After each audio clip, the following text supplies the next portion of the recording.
तुला इंजिनिअरिंगला भरावं लागले 10 लाख.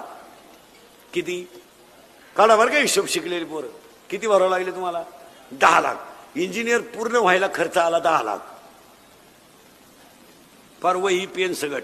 तू इंजिनियर केवढ्यात झाला? 20 लाखात. तुला जॉईंट करायला लागले 5 लाख, 25 लाख. कधी कमवशील तू? तेव्हा तू झाला 35चा. 36ला तुला पाहुणे आले, ते बी 3 वेळा नाही म्हणले बुवा. हाती आयला असं करता करता 38 आलं. 40ला तू पिवळा झाला, 41ला बाप झाला, 42ला शुगर आली, 45ला बीपी आला, 49ला गेला. तू पाहतो काय माया मग बंगला बांधतो का?